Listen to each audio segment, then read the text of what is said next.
Okay, our next reader really loves America. Her favorite thing about America is the diversity of people and ideas here. Her least favorite thing about America is intolerance. Please welcome our second-year MFA poet to the stage, Shannon Austin. And all that's standing in the way of you and more food, so.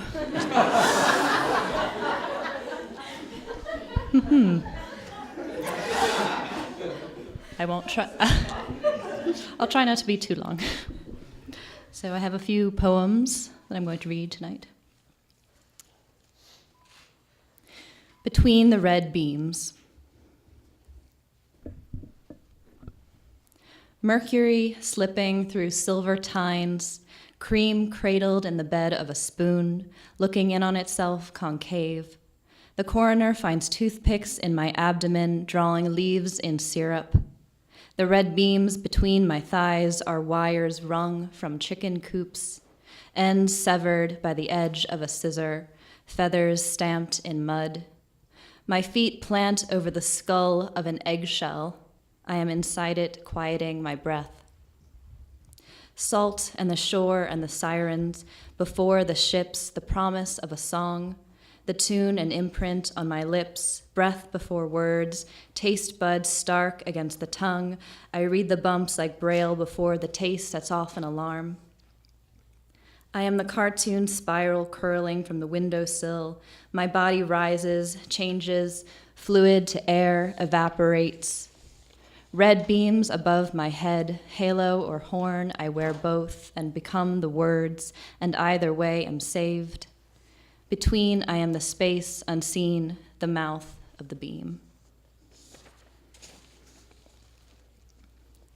Okay, so I don't know if anybody else encountered these, but in elementary school we had a bunch of those standardized tests with all of the sections, the standard sections like verbal and math, but then there were the weird sections at the end. And it always ended with this spatial reasoning section where it would give you like the folded pieces of paper with the hole punched in it, and you have to figure out how the paper would look after it's unfolded. So that's where the general idea of this poem came from, and kind of the different perspectives. Spatial reasoning. A blade contemplating the space between ribs, turned sideways, becomes a pin sticking a voodoo doll. At night, the doll's fingers whisper against her abdomen, and in the morning, she is cardboard covered in pencil shavings. A hedge maze is a bush untrimmed until a wall mimics a door.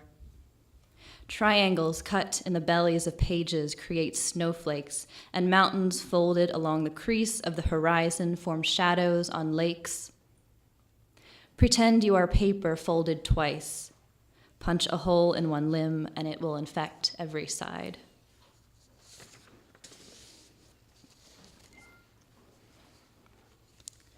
Pinocchio.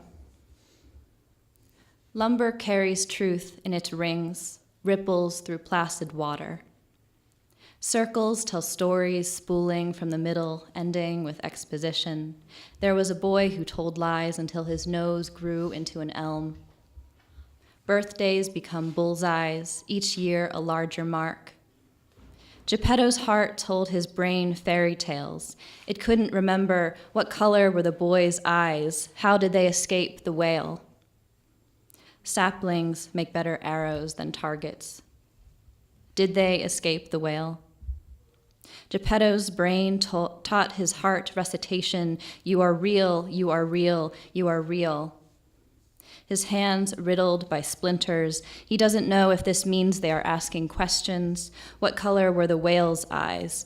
How many ribs ringed the inside? Real boys hide truth in their eyes and how they expand or contract. His pupils are wide. He is trying to see in the dark.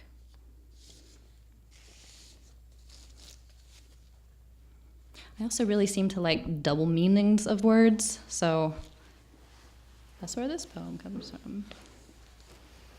Bulbs. A strawberry dangles from your lips.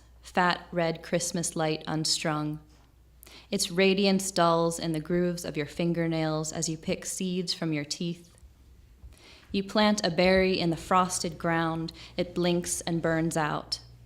You plant a bulb in your mouth, its juice is bitter and bright and collapses in your night sky. When it thinks of stars, it sees two lines of white moving in the dark. A galaxy in bloom, it moves a garden of twinkling lights, tasting the fruit of some constellation whose name it bites into.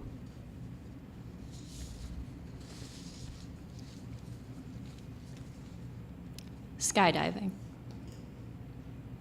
As you fall, you think of blue whales displacing water, how when they move, you do not know when the water recedes from their backs, what drops were captured by their gills, if the ocean is changed by their absence. You think of balloons that become planets when you breathe, the way you inflate them with air from different cities, the conversations that stay. The air that returns has known shape, like the curve of a lung exhaling.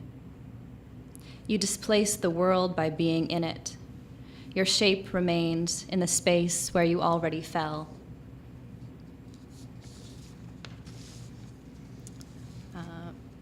And this last poem is a revised version of a poem from workshop this semester. We've been talking a lot about identity, and we had to research the date of our birth and events that occurred on that day. And the original version I didn't like as much, so I redid it. And I won't discuss all of the events that occur in the poem, but just a preface.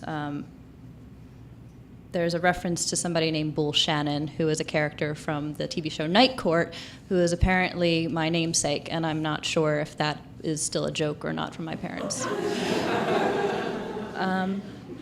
Yeah, Google him afterwards if you want to know what he looks like. Very tall and bald. So I see the resemblance. So. The Circle's End.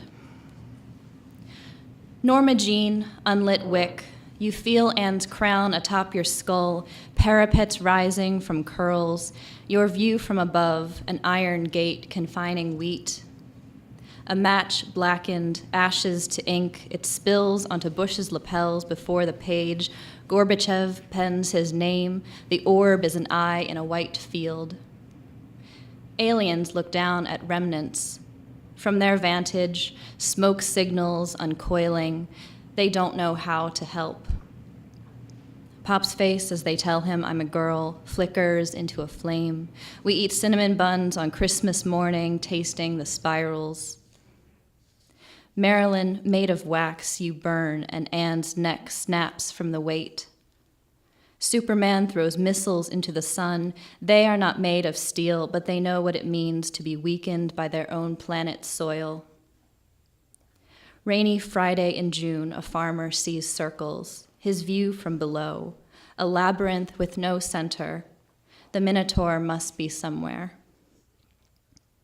Dad watches Bull Shannon thaw as I float in a belly of warm water. Do they know why he was frozen?